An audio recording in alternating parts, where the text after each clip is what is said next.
Oh my gosh, again, I'm going to repeat myself. It's a marathon. Stay consistent, stay at it. If you really believe you have an original idea, and it's not a copy paste, like you said, you have an original idea, stick to it and stay authentic, stay yourself, and it will come. If you build it, they will come. Hey guys, and welcome back to Sessions, a video podcast brought to you by Pro Studio, where we discuss an entrepreneur's business life and while we edit some social media as well. So hi guys, welcome back to a brand new episode of Sessions. Today I'm joined by Kristine Lewis, the founder of Hott of the Heels, also a beauty and skincare product seller, and the queen, I would say, if it comes to selling products on social media. So yeah, Kristine, welcome to the show. Thank you so much for having me. It is awesome to have you here. Welcome to the show. To be here. Thank you. Yeah, Thank cool. you. I'm really excited. Tell us, how's it going? Oh, it's going good. It's cold. Yeah, winter is upon. It's cold. Here. I was just in Rundu for the past week and a half, and it was so much warmer. Yeah? Yeah. Yeah, obviously that side is always nice and warm. It was. Yeah, Kristine, I want to get right into the show and ask you, can you give us a bit of your background, a 10, 15-minute background of who are you, what is it that you do on a daily basis, where do you come from, how did you start your business? Give us your story in a nutshell. I'm an Armenian American, born in Armenia, moved to Los Angeles when I was 5 with my family. So immigrant family. Let me see, from Los Angeles. I grew up, I've stayed in Los Angeles pretty much in the same block all my life until I moved to Namibia. Mm-hmm.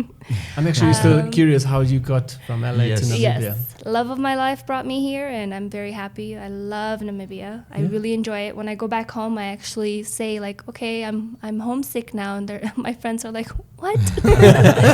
I'm homesick now. I'm ready to go home. So yes, and then moved straight to Rundu. Barely got a glimpse of windhoek, so that was a bit of a challenge, but challenge accepted and overcome. That is a huge change from Los Angeles to Rundu. Yeah, and no, it must be a scenery change as well. It was challenging. I use the word challenging because yes, it was difficult. It was I wasn't used. Like I said, I always stayed in pretty much one block all my life. We moved 2 streets over, so I wasn't used to too much change, but. Yeah, adulting kicked in, and I grew up and learned a lot of life lessons from that. So I'm thankful for this experience. And then I was in Rundu for 2 years, and I'm thinking, doing what, if I may ask? Housewife. Yeah. I was a bit bored. I used to work a lot. I worked all through college. I enjoy working. I didn't really have to. I was very blessed. My family took very good care of me, but I loved working. I loved being social. I loved being busy and active, and here I was not really having much to do. And Rundu. And in Rundu, and my husband takes very good care of me, but I'm one of those people that just love to do things on my own and make my own little change on the side, even if it's just to save. And so I was really looking around and researching the market. Mostly in LA. I was like, what are people doing in LA? And that's when really Instagram was popping off. Around 2013, 2014, it was hitting its peak. Influencers were coming up, and I was like, wow, makeup is doing really, really well. It turned into a multi-billion-dollar business in those years. Tutorials and things like that. And I said, oh, it sucks that this doesn't exist here. Or where would I even get nice makeup? Because I remember there wasn't even the MAC store at the Grove. There was no Grove. So I just, it started from there. Literally started from one lipstick at a time, or a box of lipstick. That's how Hott of the Heels started. I went, I brought some things over. I said, hey, girls, this doesn't exist here. And that was before I got on Instagram. So was you just referring it to friends, people that you know, word of mouth? Yes, word of mouth. And then with observing the market, seeing how everyone's going from Facebook mainly to Instagram. Now, Instagram's the it thing. So I started Instagram, and I was like, hey, I started just adding all these different Namibians, like, look at me, come to my page, look what I'm doing. So hashtag LA to Africa kicked in, and bringing LA to Africa, that's the brand. Awesome. Bringing in stuff for the ladies here that don't exist, that some of us that are like, oh, we're so far away from those nice things. No, you're not. I'm right here. Just give me a ring or a direct message. So it's been exciting so far. And that's when you then started your Instagram account and started actively posting on Instagram? Posting and then making visits to... testing? It was a trying and testing, and then making a lot of little events on the Facebook page side. I remember. To every time I'd come to Windhoek. Yeah, so I wasn't living in Windhoek yet. I was just visiting. So, hey guys, I'll be there so-and-so date of the month, and come see me. I'll be displaying. I'd be renting venues and things like that, or come to my hotel room. And the whole hotel room would just be like a little mini store. And it just started from there, and then I started gaining regulars, and people were like, when are you coming back again? I'm out of this. And then it was time to have a talk with hubby, like, hi, so listen, this thing is picking up. So I made more trips back home, brought more luggage fulls of goodies and exciting stuff. So we started making a plan to move this side a little bit. At that time, you were living in Rundu. I was living in Rundu full time, yeah. And your husband has job work there, or has but he would take a week off, and just to do the side hustle for you to come down here, schlep me around, Windhoek and Swakop, and just at these little events. And he was like, okay, there's potential here. So I'm thankful for that support, because if he was like, no, you know what, I'm too busy, and then I had never driven around. Well, since then I have. I'd never driven around Namibia, so how would I get to Windhoek if I was to do this on my own? So I'm really thankful for that support as well. He was like, no, I see this growing. So here we are. I'm in Windhoek now. Now I just visit Rundu instead of just visiting. When did you move to Windhoek? Wow. I'll tell you. It was 2014, September. Okay. And I try to remember that because I go back to a post that I remember. It was one of the first posts I took in the house that I'm staying now. And so, because I always forget, like, what year was it? Because there was just so many visits back and forth, that it became really blurry of exactly when I officially put the shelves up in the house and stuff. Did you guys do mainly the move just because of your business then? Yes. Or... Okay. Mainly because of that. That is very awesome support from your husband. I yes, like that. He still goes up and down. We do a little bit of long distance, but it's not as long as LA to Namibia like we did for 3 years. So this was nothing for us. This is a cinch. People are like, oh no, he's so far away. And I'm like, no, that's not far. When your time zone's away, that's far. That's hard. But tell me, was it always an interest for you to sell beauty products, or did you just... my gosh. Was it just like, I know women obviously in beauty products, but was it that you saw the niche in the market and then, okay, let's go for it? Or was it like, no, one day I will do this full time? I saw a niche in the market. I had my own interest in it, but just as a personal customer. But never did I imagine I was going to be selling makeup or into the beauty industry at all. And full time, loved it, right? loved it for myself. Little did I know. I mean, the viewers might not know it yet, but they have to look you out in the description down below. We'll link your YouTube channel. I saw that you run a YouTube channel as well, where you do actually full-on videos, right? Of you. My silly YouTube channel. I call it silly. But anyways, you start somewhere, right? I'll tell you why I call it silly. I don't have any plans for what I'm doing on YouTube at all. It's just really silly. I get on there and I'm like, hey, I'm going to show you how to put on some lashes. I have no intention of it getting to be popular or to get some kind of attention from brands, nothing like that. So I love my that little you do silly it. channel, But I have fun with it. It's nice. All 50 subscribers, some of them enjoy it. Like, I learned something new. No, but it's more than 50 subscribers. Is it? It's It is more now. 107. Really? Yeah, I we haven't looked it checked up. lately. You see, I'm so bad at checking. I'm more obsessed with my Instagram insights and activity than... because that's how I really started to reach out. That's how I made friends here, honestly. That's also I interesting. made my first friend off of Instagram. That's the first time we've actually heard that from anybody. Yeah. That's very cool. Because, coming... And then I was living in Rundu. I didn't really socialize much there. And then I came to Windhoek. And then I had, like, one lady that just loved makeup as well. And she had also just moved to Namibia. And where's she from? Sierra Leone. Oh, okay. And she was like, what? Is it real? I'm like, everything's authentic. I swear there's no fake products here. Yes. And then from just the love of the stuff and the passion for these little cosmetic goodies and to feel pretty and to be so feminine. And we bonded. She's my best friend now. Oh, yeah, that's so cool. Tell me, in the beginning, how did you start out with Hott of the Heels? Was it that you needed to now buy products, as I see, from LA, bring them here? Yeah. Can you elaborate a little bit about your frustrations or maybe I have two questions at once here. First question would be, how did you start out? Was it like you pouring in all your finances, all your money and saying, okay, let's buy products. This is going to work, to your husband as well?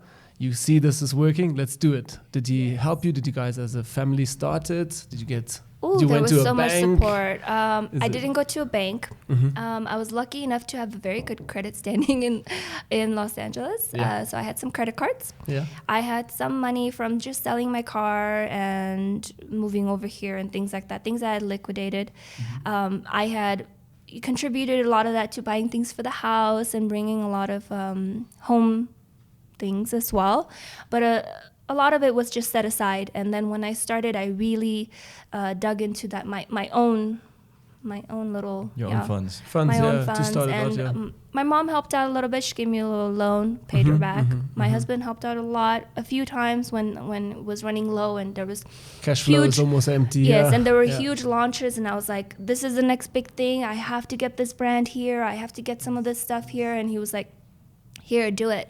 And he wouldn't even let me pay him back, even though in my own little ways, I've bought him things or I've contributed to certain things for me to feel like kind of doing it on my own. Exactly. Even though I'm very appreciative for the support, but I have paid it back No, in some way or another. For me, it's really important to feel that it's going to work. Because if it's not working, yourself, I will not. Exactly. I will move on to the next thing. I'll think of something else. I will research all markets and the globe and see what else I can get into if this is draining my finances or my family's finances. Yes. I will not do that. I know some people really go to the last drop and they really hurt their home and their relationship because of things like that. I don't want that to get there. So for me, when he says, it's not your money, my money, it's our money, I'm like, no, just let me pay you back so I can feel or have some kind of a sense if Hott of the Heels is worth it. That's the thing. I have to feel that it's worth it. It's worth all the import tax. It's worth the DHL. It's worth the flight over and the extra baggage fees and things like that. That's actually my second question. I wanted to ask how much frustrations do you have with getting... I think that was my first frustration, getting products to Namibia. I know it myself. We tried to bring cameras from Europe, from the States, and it's easier to fly there, put it in your suitcase and just bring it with. Yes, but you know what? It's wonderful to be recognized and to be... I won't be so conceited as to say famous, but it's wonderful to be recognized. But when the customs ladies at the airport recognize you and they're like from far away, "Ooh, the makeup lady's here." Oh, yes. There's no sneaking past, unfortunately. So that's interesting. Yes, because with us they just like, okay, this guy maybe he's a tourist, let him go. I can't. They already know. Yeah, they already know what I'm doing. They know what's inside. Yes. A daughter of theirs or a cousin or someone is a client, so they know what's in there. I think the very first time I brought some lipsticks and a couple of foundations over, just maybe one bag full, not both bags.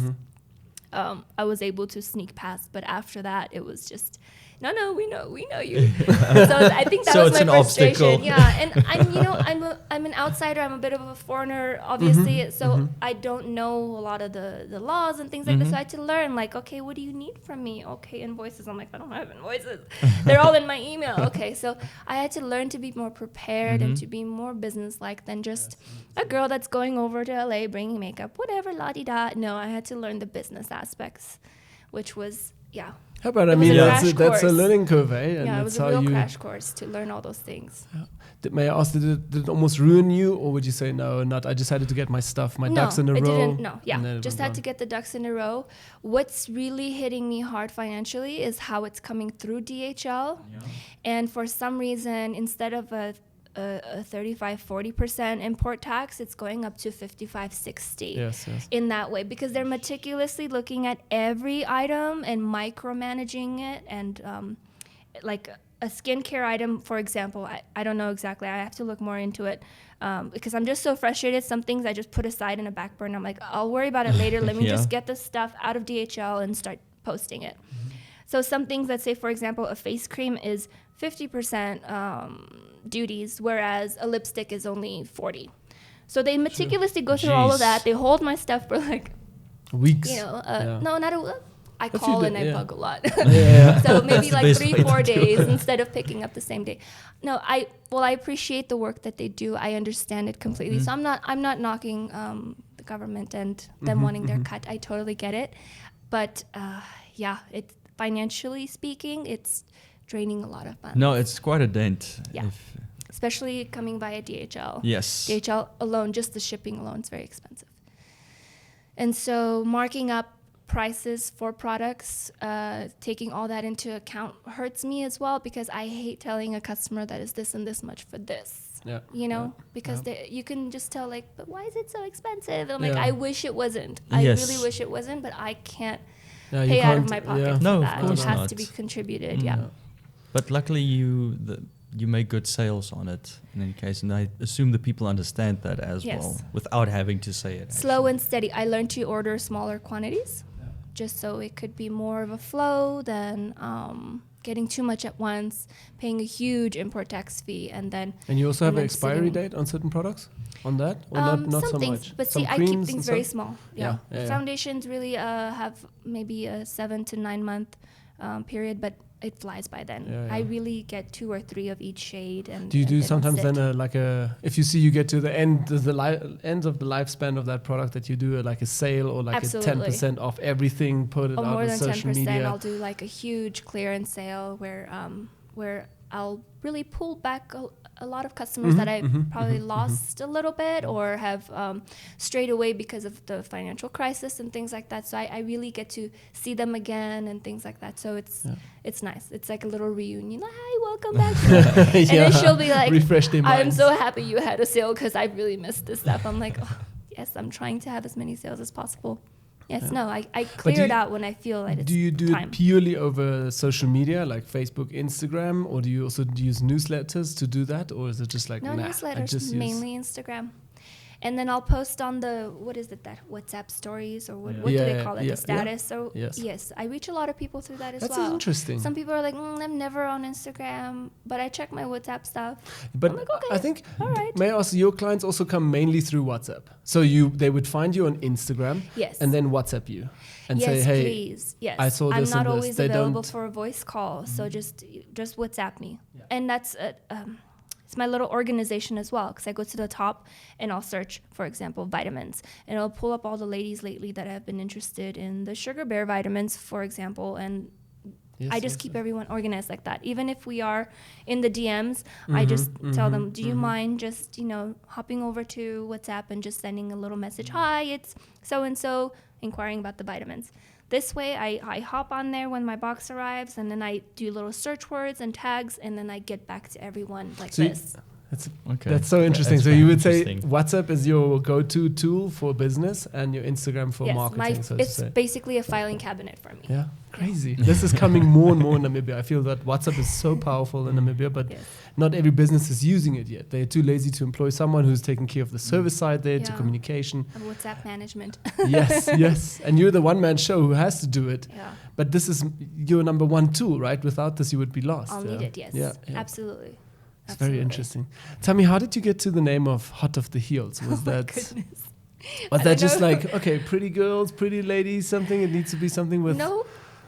I wonder if I have to give royalties to DSTV, because there was a commercial. That was, when they were starting to show the TV shows fresh off the scene of like the Los Angeles premiere or the US premiere. So it was, I know what you mean. Yes. It was the Express from US, that one. So I would always be cooking, and the TV would be on in the background, and the commercial would come in like, hot off the heels of the US premiere. Hot off the heels. And then I'd always just make that joke every time my husband would come home from work. I'm like, hot off the heels of the LA scene, things like, so it just started from there. And then when I was thinking of a name for the makeup, this was like a year later, because I would still use that catchphrase at home.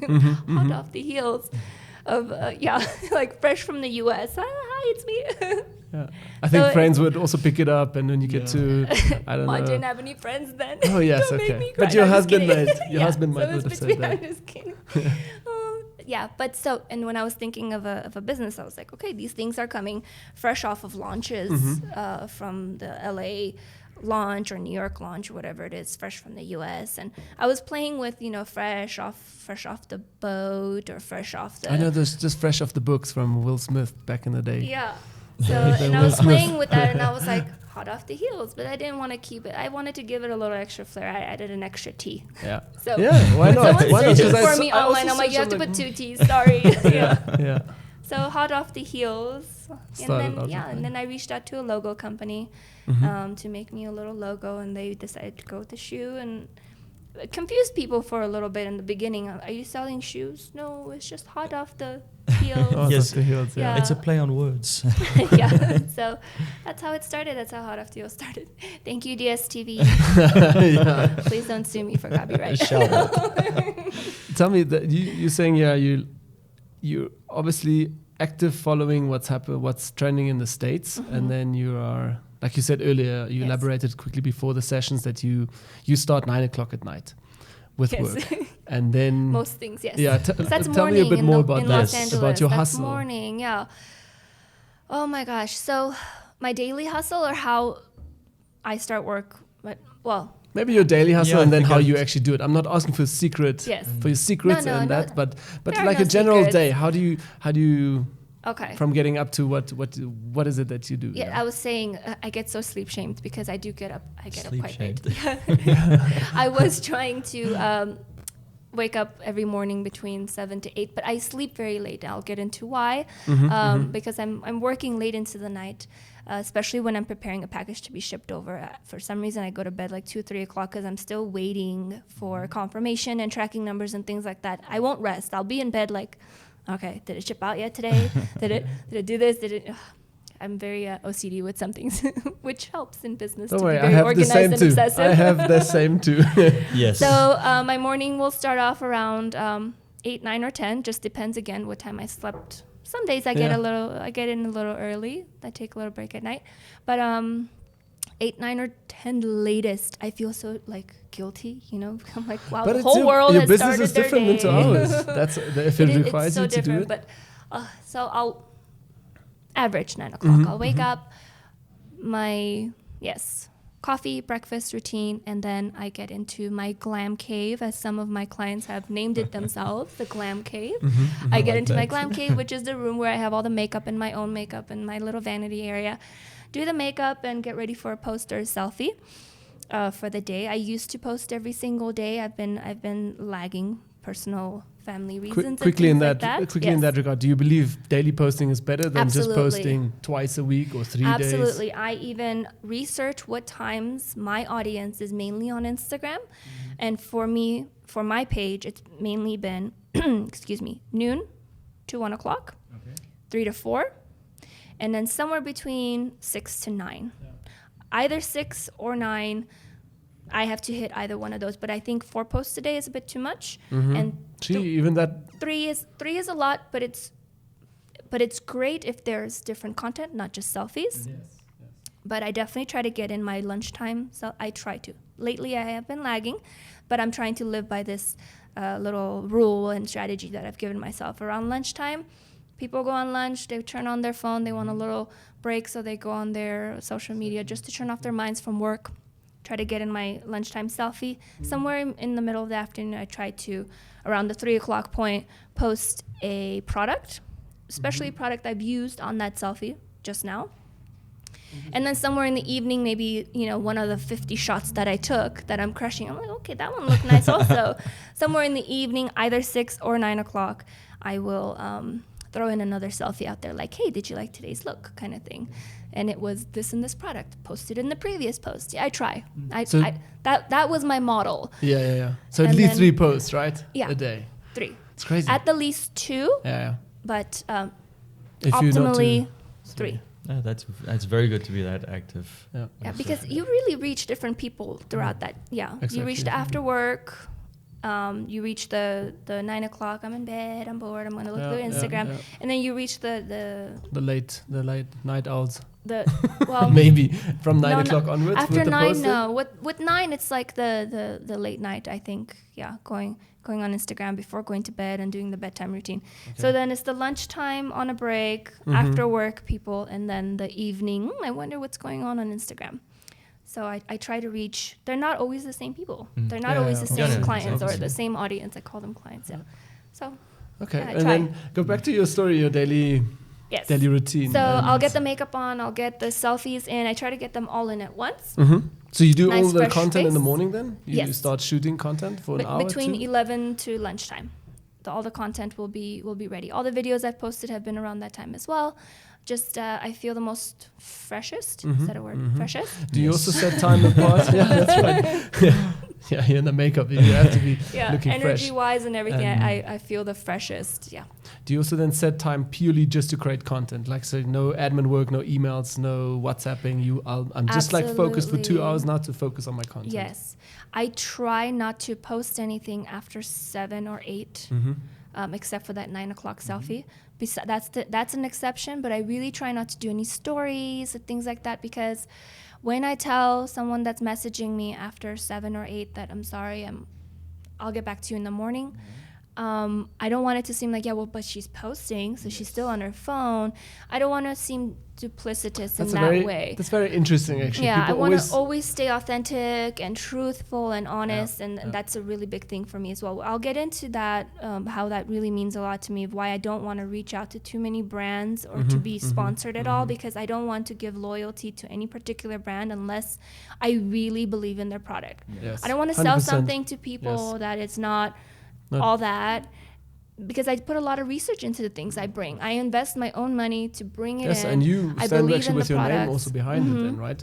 Yes, so I don't want to just sell something because I'm just personally getting paid for it. And if you don't like it, no, we must love it. We have to tell me how much you love it. So things like that. So where were we? After your content, after you've created content till lunch.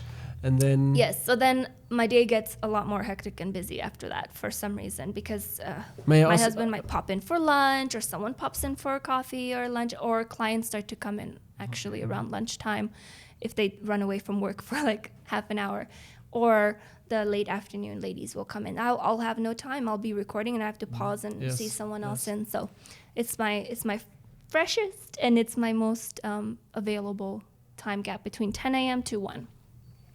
May I ask, you married? Yes. And have kids? Not yet. Okay. Yeah, because then I think it's the same with me and Yaku. We are also getting to that phase that when we have kids, I think the hustle will become a different hustle. It will be having to fit in the you don't know how much I'm stressing already with that, because of course my daily routine will completely be upside down, and I'm just like, I hope Hott After Heels survives the next chapter. I think the good thing about that is the fact that you already work such odd late hours. So a kid might be beneficial to the kid as well. I hope so. Yes. So hopefully once they get put to bed, I get to, yes. So the schedule, afternoon business, afternoon everything, or any kind of social thing I might have in the afternoon, dinner with hubby, we'll eat. And after I clean everything up and he's ready to just completely shut down is when I'm able to get back onto what's launched today in the makeup world, what's going on that side. Your research. My research, and then a lot of my orders happen after 9. So very rarely will I be in the afternoon opening my computer or my telephone and ordering something. I keep that for after 9 o'clock. I feel more, I cuddle on the couch and I get my things that I need, either if it's on the phone or the computer, and then I just focus for at least an hour. Do my orders if I need to order that day, or do my research if I need to research that day. And then, sometimes those hours go into midnight. Sometimes I'm sitting around waiting for a launch for something that they haven't launched that side yet. Only 10 a.m. Yeah, like you said, it's from LA, and you basically tracking their time. Yes. They're waiting for the launch. So exactly. Or I'm emailing some companies, and it's their business hours that I'm waiting for a reply on a order I never received, or something that's lost, or some kind of inquiry or some kind of question. I'm constantly up past midnight for some crazy reason. 1 o'clock, 2 o'clock, I get to bed. So that I'm sorry, that explains why I'm such a late sleeper. But I need to get my 8 hours. I mean, it makes perfect sense. I'm a strong believer in 8 hours, especially as a female. Beauty sleep is a real thing. Well, for males as well, but for us, the skin really makes a huge difference. When someone comes to me and says, "What do you recommend for dark circles?" I'm like, 8 hours sleep first, and then let me show you a concealer. That's why I don't get rid of it. And then people are like, "Well, I work in the morning and I can't." I'm like, try. I give the advice that I don't follow. Try to fall asleep earlier. Try to go to bed earlier. Try to have a different night routine. What can you prescribe for gents that have the same thing? No drama. No, just kidding. Okay, good. That is one thing we shut out. Yeah, we usually, do work usually on that. when you see men looking very fresh, they have very little drama in their life. Same with women. One of the best advice I ever got from a lady, a very beautiful 60-year-old woman. I couldn't believe her age. She had beautiful skin. I said, "What's your secret?" She said, she was very Sophia Loren, old Yeah. Lauren Bacall. "Darling, I never cry over a man." I've never cried over a man. And I'm like, that's the secret to great skin. Really, but yeah. So no drama is it? No. So then I'll say that as a little bit of a joke, but for real, 8 hours really does improve the skin, and then I'll show a concealer or a cream or something like that to help in the meanwhile. I like it. A little bit of advice with the sales pitch. It's very cool. That's how I end up making so many friends off of Hott Off the Heels, is because the ladies come in for just a lipstick. They end up staying an hour or two talking about family and but I think other that's things. a Namibian thing. People get close here, Yes. and they like to share. I think I overshare. Once I get them sat down on my sofa, they're like, "Okay, I'm trying to get out of here." I'm like, "And then," no, I'm kidding. But I have made a lot of friends that way. I feel in your Funny industry enough. also, you have a bit of a side of a therapist as well. You have to sit in and listen and nurture and talk to people, and I then love it. If you'd they're only open to known the it, yeah. subjects that have come up inside that glam cave, which is just insane. I won't overshare that, but yes, marriage issues and children and family and it's just, I love it. I really love it. Are you going to compile like a book with your best stories or something? No, she shouldn't. That would hurt your business in this country. No, anonymously, but anonymously, no, maybe. not yes, at all. that I would work. enjoy those little. It fills a female friendship gap that I had when I came here. Leaving all my friends behind and not really having that deep conversation, full of substance, full of it really fills in that little bit of a void. Yeah. It's nice. Okay, very cool. Really nice. I love the ladies here. Besides, we've established now that one of the challenges is actually with the import of your products. Other challenges that you might face? Or that On you social not media might face, on social media especially. on social and selling media. products in Namibia, so to say. Honestly, the biggest challenge right now is just the economic status of Namibia. I believe about a year and a half, 2 years ago, it was much better, selling a lot more makeup. But because times are a bit more tough, I think people are sticking to the essentials. And then in the makeup world, more of the essentials in that. So I'll have my repeat clients come see me for example, foundations that they've run out of that they love, or a favorite lipstick, but they won't venture out into a new palette that they won't interact with on a daily basis. So if it's like a weekend makeup thing, they'll tend to skip that and stick to the essentials. Yeah. So that's what's happening in the makeup world right now. Okay, but not like sharing a wrong picture or sharing something where you get a ton of questions and then there's an argument starts on social media or something. Oh no, I haven't had that. Not really. Knock on wood, I don't want a situation like that because I don't know how I'm a very emotional and sensitive person, I don't want any drama. I live by a very drama-free kind of vibe. It's very zen in my house. My circle of friends have to be really zen. If I feel like a weird vibe from anyone, I'm sorry. You flourish in in positivity, I'm out of here. eh? Yeah, or I'm just out of here. So you have would to. fit like right it, in. yes. You would fit right in. I'm really, but I'm bad at that because that means I give up quickly on some things. But I'm just like, I don't want to change you as a human being. You are how you are, and you give off the energy you're giving off. But I don't need to be present for it. So. You don't have time for Vaya bullshit. con Dios. Yes, Go with yes. God and good luck to you in your life. But I've always lived by that. Even since I was a teenager, some girls would be like bad vibes. I'd be like, okay, you're not for me. Sorry, rather be a loner. Yep. Yeah, like I'm a weirdo like that. I'll be honest with you, I Weird. have something similar. Yeah. He knows very well about it. I call it the drawer system. So there's like drawers in my brain, and if I don't want to attend this problem or have anything to do with it, you like land in the bottom drawer, just close it, don't open it, and I'm not focusing on it. I'll just go on. I was mentioning that with the import tax stuff as well, because some of it is getting really complicated, and instead of me researching exactly what product is getting more of a percentage off in duties than other things, I'm just like, nope, that's too much right now, bottom drawer. Need to get my things out there. Let's just, I'll worry about that later. My husband's like, how are you running a business like this? I'm like, hence why no profit. Honestly, no. Any finances that come in for Hott Off the Heels always get spent only on Hott Off the Heels.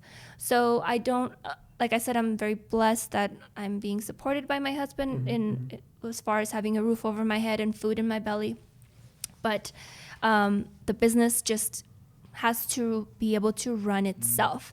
If there's extra, I will be the first to buy the ticket and go to LA. I further my research. I go to beauty cons. I go to all these things, which I'm so terrible at also putting online. I go to some things sometimes, and my husband's like, why didn't you put that in your story today? I'm like, I don't know. I wanted to be in the moment and really authentic, and I put my phone away. It's so dumb because I'm supposed to. Yes, I'm trying to be better at that. But I try to go to expos and things like that. So when it does make a little bit of extra money, the first thing I do is I fly back home.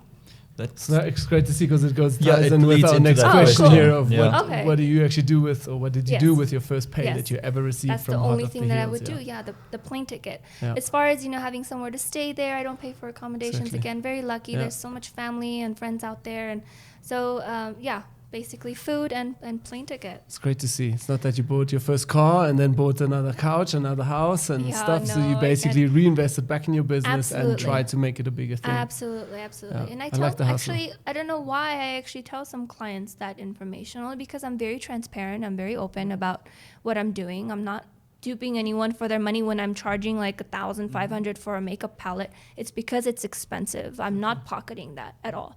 So I always feel here in Namibia you can share everything, and if you like, not your insights, but if you share your story and your open book, people can hear that and they can try and copy paste what you have done, right? Your business. They can do it, but I feel authenticity is your best feature. Yes. Your best virtue. Definitely. Yeah. And I feel in Namibia some people do copy paste, but then after say 5 or 6 months they really realize what you are doing day in and day out, the hustle behind it. And then they're like, okay, maybe I'll just leave it for her because I'm giving up. This is too difficult. I don't have that. I've noticed that. No offense to anyone. I've noticed a lot of crash and burn because it's a marathon. It's not a sprint. I know we've heard this before. Yes. It really is. Some people ask, why don't you take it further? Why don't you open up a shop? Why don't you do this? Why don't you... it has potential to one day. I still have those goals. I'm not comfortable. I'm not just settling for where I am. There's goals. There's places to build. But right now, taking that kind of sprint, or even 2-3 years ago when I was doing better, taking that kind of sprint was not smart. I come from a family of entrepreneurs and a mother that was actually very careful with finances and money as well. So I have that little bit of a resistance in me that that also means I'm not taking a lot of risks. So that's also that's what I wanted to ask now. If you do both, like do take a bit of risk, but not you play the card 50-50. My risk is flying to putting in that $20K for the ticket and flying to LA, and I'm just like, I really hope I get my hands on like some really great products, and I try not to spend any of that other Hott Off the Heels money except for going into the makeup stores and getting all the hot stuff, and so I try not to be so risque, but I think just flying out there is that extra money that could have been spent on buying something goes on a ticket. Yep. But you need that. I know, and you grow but as a person as well. it makes me nervous. And my sister-in-law comes shopping with me sometimes when I go into a beauty store. And she knows I always leave hyperventilating. I really do. I'm so uncomfortable because I've just spent so much money in US dollars, and especially when you convert it into Namibian. I'm like, oh my God, I just spent like over $1,000. And I'm usually shaking or having a panic attack. She's like, and I hadn't noticed that until she pointed out. She goes, every time we leave the store, when you do a big inventory shopping, that you're always having a little mini panic attack. And I'm like, am I? And then I've noticed that I do. I freak out when I spend a lot of I can money fully at once. I can fully resonate with that. With us, also always a decision: do we buy a $10,000 camera or not? Is it going to make this money? Is it worth it? We have cameras. Should we do it? Yaku, yes or no? And he just looks at me. Well, 10 grand is quite a lot of money for Namibia, and it's US, and we still have to get it here. Will it arrive? Will it go through customs? Don't forget all of that. And it's like, you know what? Fuck it, just do it. And I'm like, okay, let's just do it. Then we bring out the paper bags for hyperventilating. We just did this, okay. Yeah. You know what I also noticed with you is why I think you're so active and wanting to do more is because the way you've grown up with your parents also being entrepreneurs. I think you've grown up in a household where there was always work, there was time for relaxing and for parties or whatever, for play, but you in general have the mindset of working is how you get it. Is that also something you carry throughout life nowadays? Absolutely. I have yet to find in any other, no offense to anyone else in my life, I've yet to find another person who has the work ethic as my older brother. I have one sibling, I look up to him, he's 10 years older than me. Oh my gosh, the hustle that he puts in, but he's very work hard, play hard. He loves to then enjoy life, but he works so hard. And I mean, like waking up 3 a.m. Los Angeles, 3 a.m.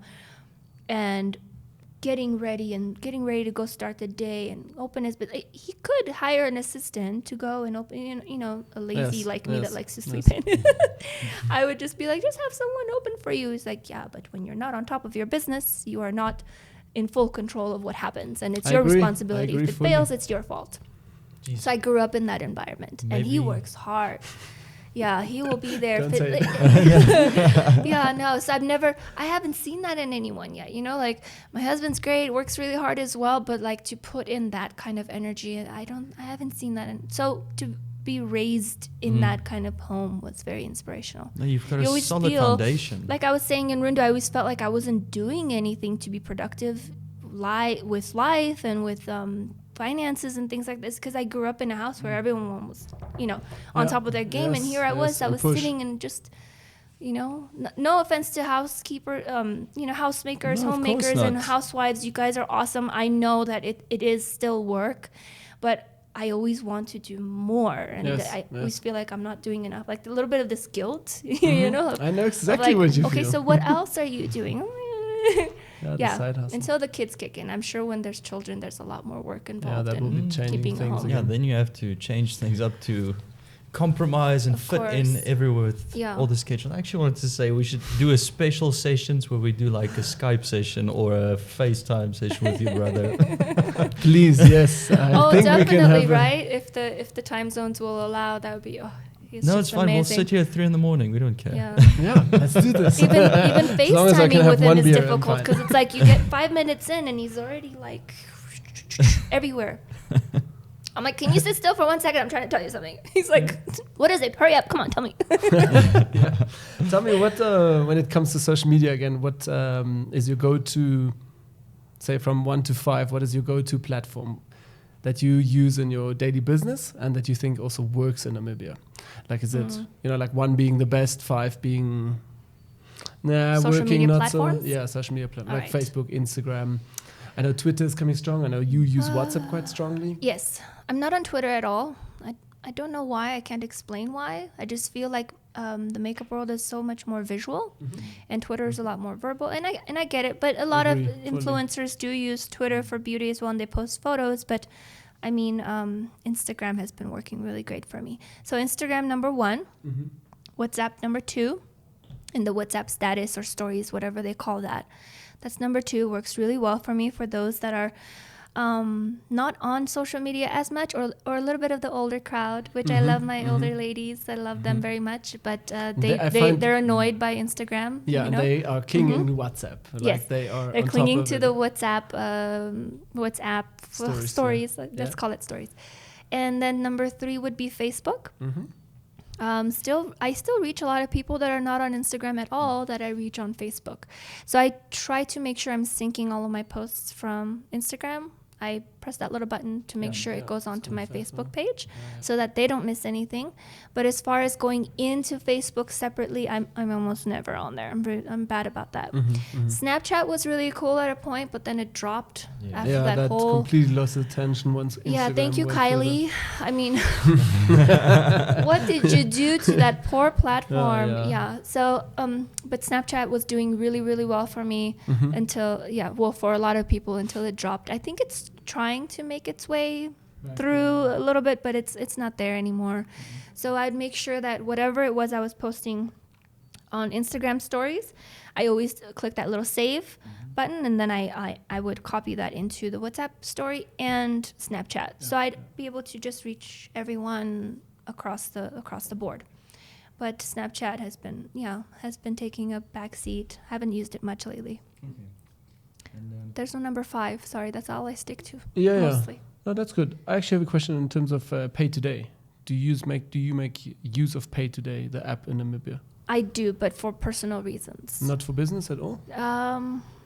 No, I have maybe one client. I have tried it. One client paid me via Pay Today. It was fantastic.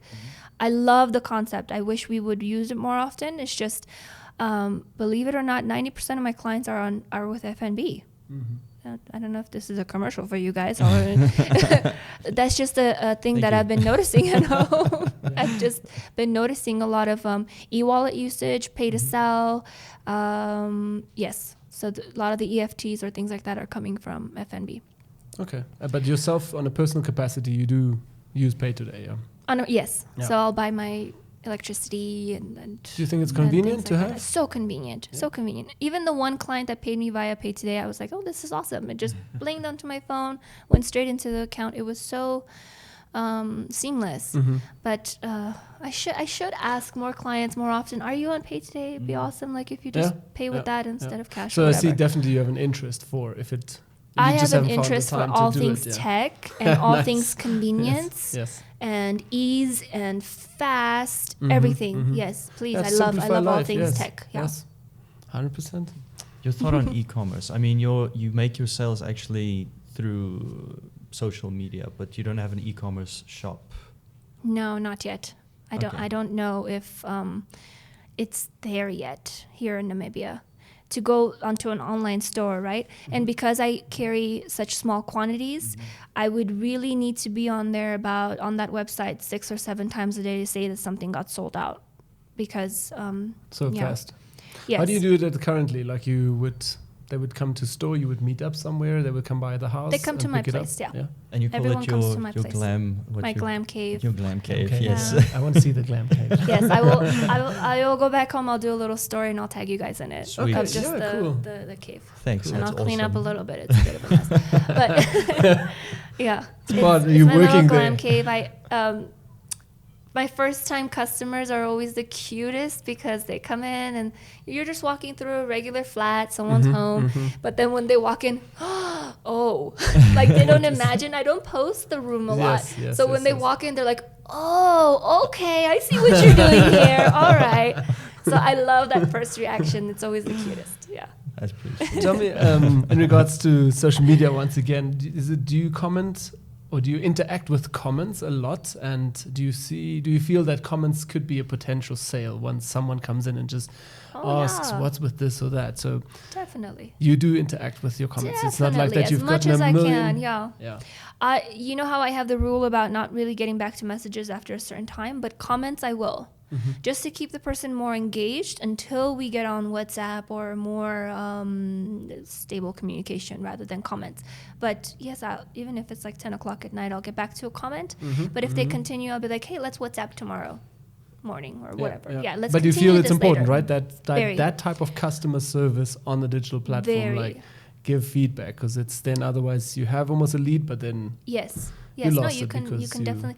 If I've seen that there was a comment made more than 8 hours ago, it's still I feel terrible. Okay, I feel awful. No, that I really let that person down because they have an inquiry about something. They went through the trouble of going into the comments. We're so lazy. Come on. They went through the trouble. It's really trouble of going into the comments and asking a question, and then I really lagged. So I try to do my best to get back to people as soon as possible, keep them engaged, and then bring them over to either a DM or WhatsApp.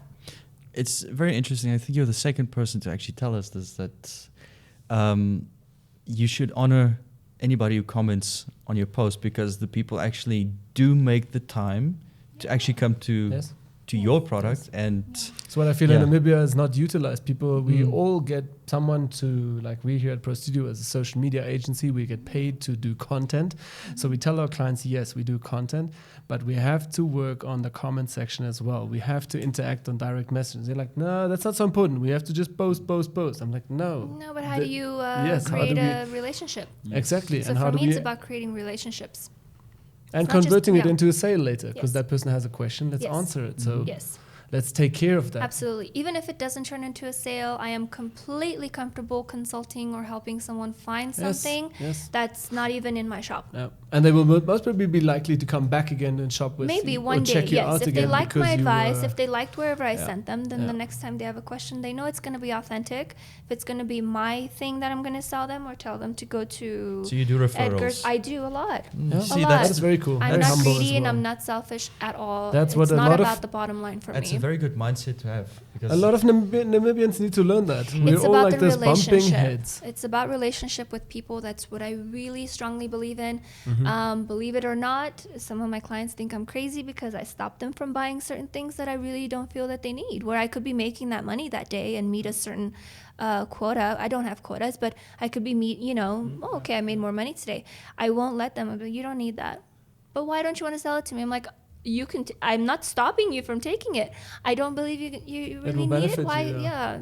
Spend that money on lipstick. I like it. buy an extra lipstick cool. instead of using that somewhere primer. Else. So it's really about the relationship. I feel like I create stronger bonds when I'm more honest that way, and I try to. And I tell people, you've come into my shop or my house. You have some sort of budget in mind. We're not passing that today. So what is it? What's the max you want to spend today? Let's stay under that completely so that I see you more often. So we create a relationship, not, excuse me, the tummy. So that you don't, say, no, last time I went there, I really lost my mind and I went too much and then I won't see you for like 6 months. So I like to really create that relationship and have you come a little bit at a time.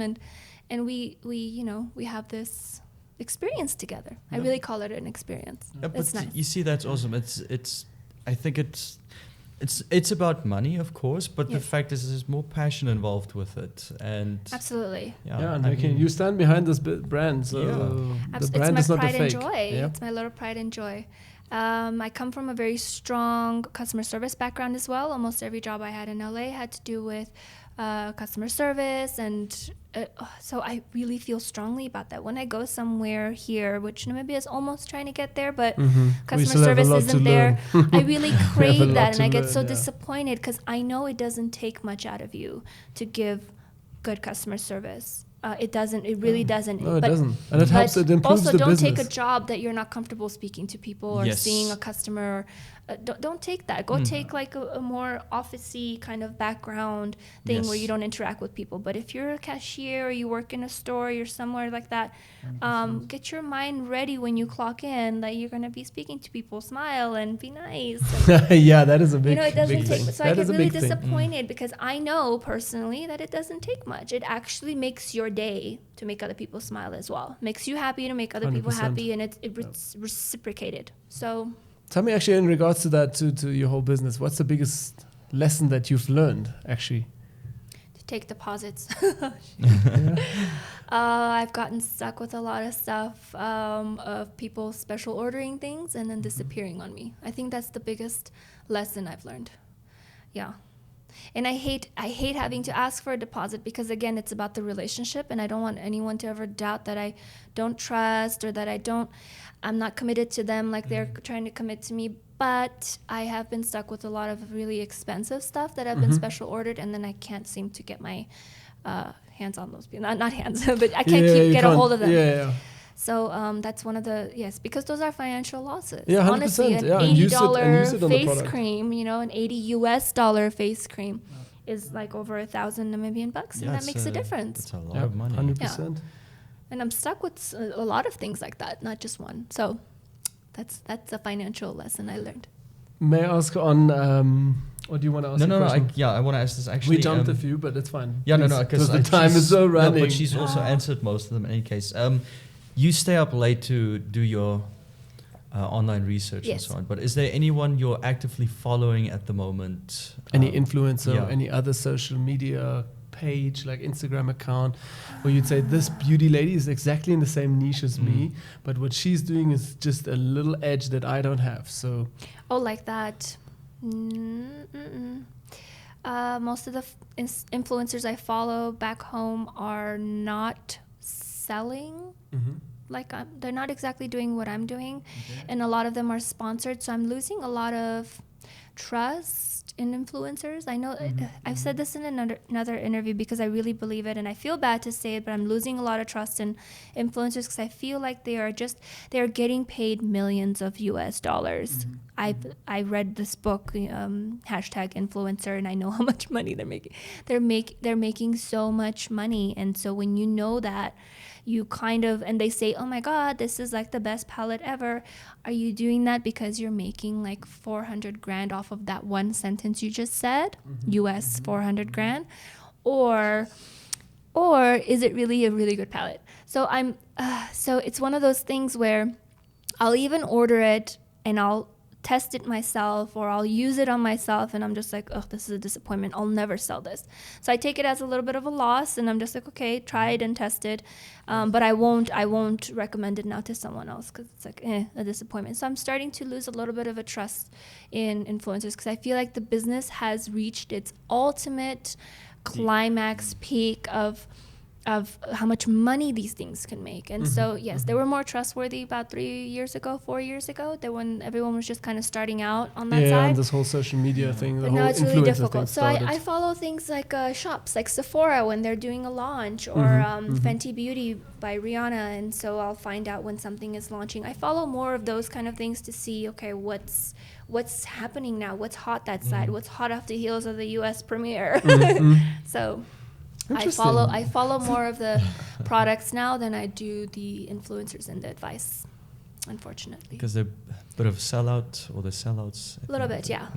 Yes, I have a hard time because I know which influencers are sponsored by which companies, and then it's a bit predictable by now. Yeah, and obviously you're in this field. You obviously have done your research, and then you pick up on the little things that we don't see. Yeah, and then I very admiringly follow other Armenian American beauty business empire businesswomen. So one of them, actually, she just started off as a makeup artist.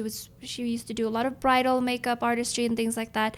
Now she's created a makeup empire. She has her own products. She has a huge makeup studio and other makeup artists that work under her. Do you see that kind of thing could happen in this country as well? Definitely. We just need, the population is so small, so definitely on a smaller scale. But we just need this economy to just get fixed a little bit. Get fixed up, yeah. I don't know how you would say it. Get repaired a little better. I honestly do believe that's where the private sector comes in. Because I think the private sector is going to play a huge role in actually bolstering and boosting the economy again. Yes. So please keep doing what you're doing. Thank you so much. In that regard, actually, I'm trying. Do you have any certain business ventures or ideas of expanding once like Hott of the Hill works for you now, but if it really picks up and goes crazy and you can't save yourself anymore, is there anything on your mind that you would say, this is my go-to thing tomorrow for a new business venture idea? Absolutely. I'm not asking for secrets, like I said earlier, but perhaps something you I don't want to give away some of my ideas because then I don't want it to appear. Please don't. We'll bleep. No, we don't. No, but this is not where Hott of the Hill stops. There's definitely other ideas. Even if it just starts off with pop-ups, I think I'm going to do a lot more pop-ups next year. I'm going to try to. Hopefully family life doesn't interfere too much with that schedule, but start off with pop-ups, kind of test the market in that way as far as being out there instead of in my home and social media, but being physically out there. I'm going to test that out, and then I do want to take it more further than that. I would have done that 2 years ago. I was on the brink of it.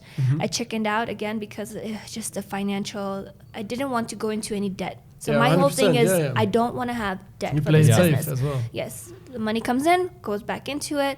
I buy as much as I can. I do my best, but I don't want to go into any kind of debt. But so I held back, but then luckily I held back because the economy crashed. And so I would have... Very smart. Last thing I want to do is open and get excited about something and then have to close it. That will break my heart. That will really be discouraging. So I'd rather be in this beautiful marathon. It's 5 years I'm doing this. A lot of people don't know it because a lot of it was out of Rundu and before Instagram, but it's 5 years. Yeah, 5 years that I'm doing it. Crazy. In those so 5 I'd rather years, be in this marathon than sprint towards something just to look very flashy or very popular, because people will be like, oh wow, okay, a big store or a big studio, big this, and then have to close it a year later, which is wah wah wah. Yeah. We know the deal. That'll break my heart. Yeah. That one we've been through too. Yes. I've known a lot of people that have done that, and yes, I've seen it. I don't want that for Hot Off the Heels just yet. No, of course not. We want that flame kind of just burning still. Tell me, is there a moment anyway where you said, holy shit, this just happened? Holy shit, in the whole career now, Hot Off the Heels is like a moment, it's like, this big brand just contacted me, or maybe the first lady contacted me and said, hey, can I try your product, or can I come by? Is there any holy shit moment? I feel like saying holy shit now as well. Yeah, holy shit. Why have I'm going blank. I have had people reach out to me. Yes. Oh my gosh, I'm going blank. Having certain influencers back home in LA like a post, or one of the two women I admire back in Los Angeles, Armenian American ladies that have pierced through the makeup market, which is it's very competitive. It's very big, and I can imagine. And for one of our little minority girls to get in there and to build an empire, and for one of them to like my post, that was a really holy shit moment for me. I was like, oh my god, she just liked my post. So that felt really awesome. But yes, I can't think of other. That's cool, man. If we have one, I have had high-profile ladies come in, and I hadn't known who they were, and then later my husband was like, that's the wife of so and so, and I'm like, really? She's so sweet and down to earth. Because for me, it was just like, hey, another gal pal came in, and we talked makeup, and all of that other stuff didn't matter. When you come into the glam cave, we're little girls at a slumber party. Yes, kind of thing. I like that. Okay, and the single scariest thing that's happened since you've been running with Hot Off the Heels? Business-wise? Mm-hmm. Yeah, business-wise. Social media-wise, anything? None, I'm sorry. No. How boring am I? No, not at all. Sometimes you don't have it. And I think like you also, you're not looking for the drama. I'm so you careful. Avoid it. It's like, there's some I'm careful. signs. No, I've had no drama. I think the only drama I had was I got into an online, on Facebook, an online comment argument with a lady that was selling some fake stuff. And she was really just trying to be very offensive and kind of defend what she was doing. And I was like, you can't, because it's all about, like I said, the relationship with clients. I said, you can't, fool people and give them something that's toxic, especially when they're eating. It was the vitamins. And so it got into I was like, oh my God, I'm going to see this. It's so small. Windhoek is so small. She's based in Windhoek as well. I'm going to see her out and about. The profile picture is not very clear. I hope she doesn't walk up to me and like punch me in the face or something like that, because I was, it was getting hot. It was getting heated. And then I just ended up deleting. I think I won the argument, though. I'm not going to toot my own horn, but at the end of the day, I still stood my ground. And then I deleted that whole thing, because I was like, God forbid people see I'm sinking to that level of going into online arguments, because I really think that's really below. Why are you arguing online? You're being a troll, So I deleted that whole thing. I was like, God forbid any of my followers saw this conversation. It was like very quick. It was within the hour. We were blah, blah, blah, blah, blah, blah. And it was just so, I was embarrassed by it even. Why did I engage? Sometimes we can't help it. And it was just, so the scary thing was, I hope I don't run into this person in public, because it got really hot and heated, and I was like, I'm walking around like, is it you? Is it you? Stop selling fake stuff. Oh my God. Most of the time they're just keyboard warriors. So just hiding behind there on the mom's basement, sorry. I think you can go in the speed round, and then the speed round is mostly just yes or no's, because we have another 37 minutes. Should we quickly stop again? No, I think we can still go for 5 minutes to 10 minutes. Then Okay. Then the cameras will crash. If you just do we do the speed round. It's just yes or no questions of you, and then some last words of you, and then that's it. And Jaco loves to do an opener for. Yes, I'm required to do this. He always introduces to that camera. You'll see in the sessions. Okay.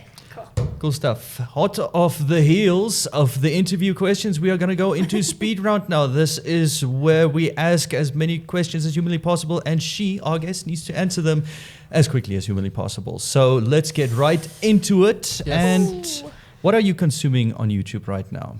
Travel blogs. Okay. How much do you sleep? 8 hours every day. Yeah. Do you follow friends on social media or mostly business? Oh, no, my friends from back home. I miss them so much. Yeah.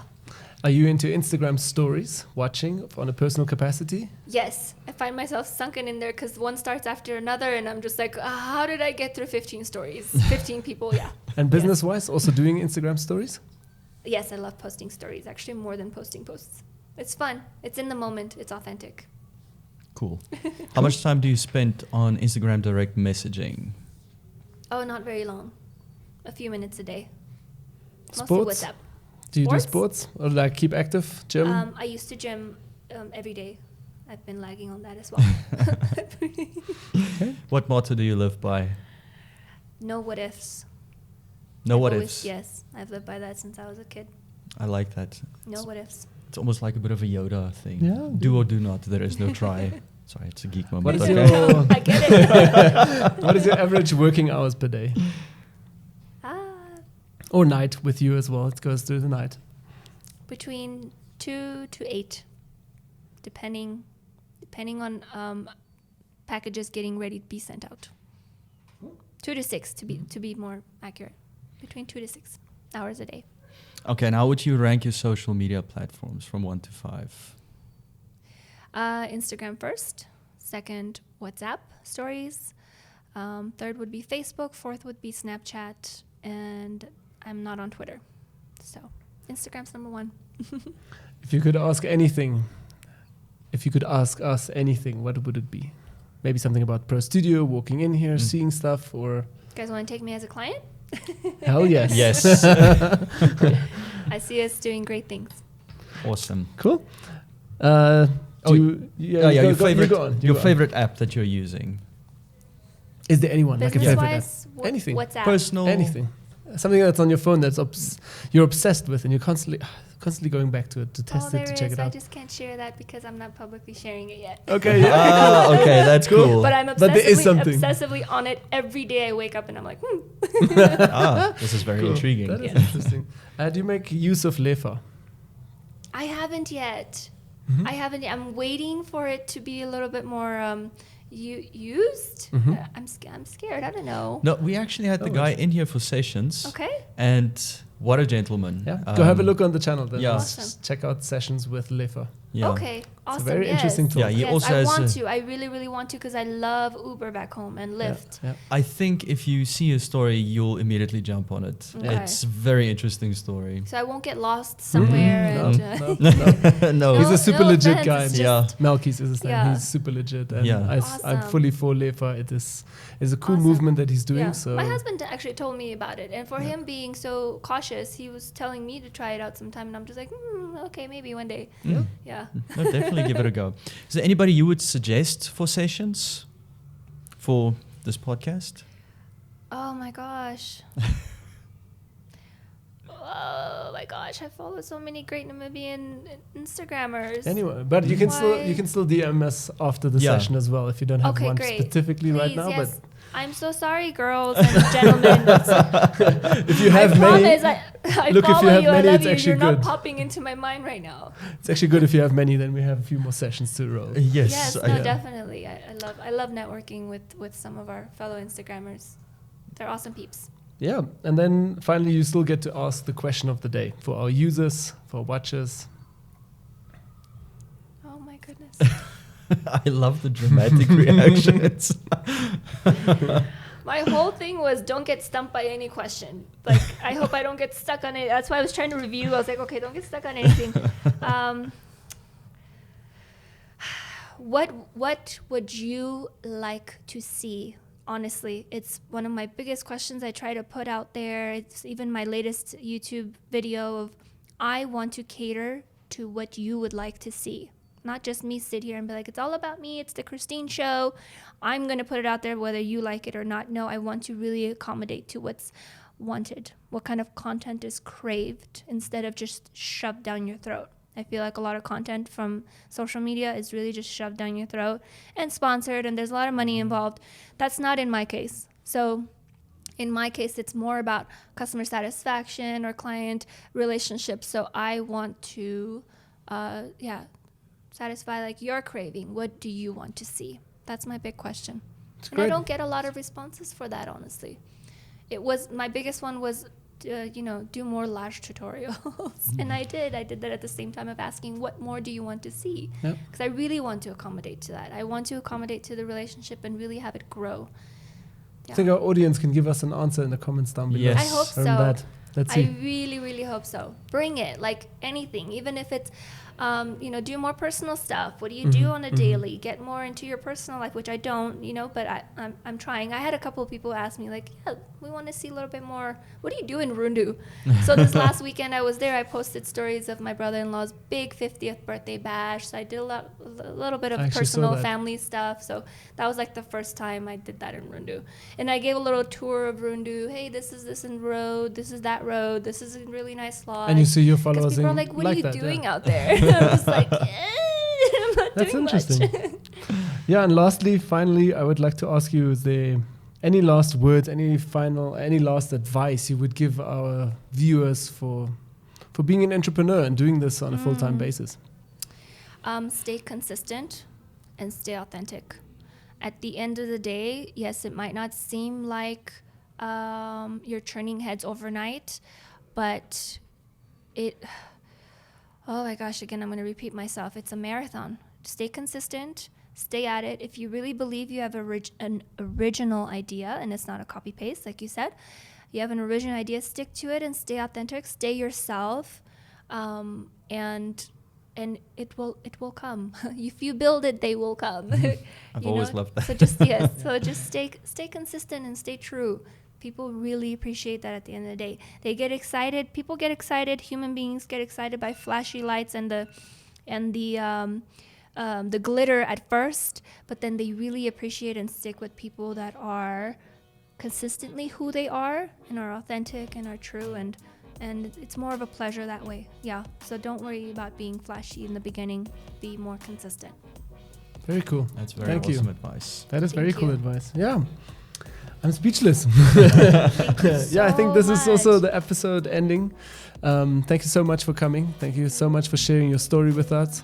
And to all you viewers out there, do have a look down below in the description. We'll link Hott of the Heels. We'll also put in all the links to your social media accounts, to your Instagram and Facebook. And do give her a follow. She does some amazing content, people. So, thank you guys for being here. And we'll catch you all in the next episode. Thanks. Cool. Bye.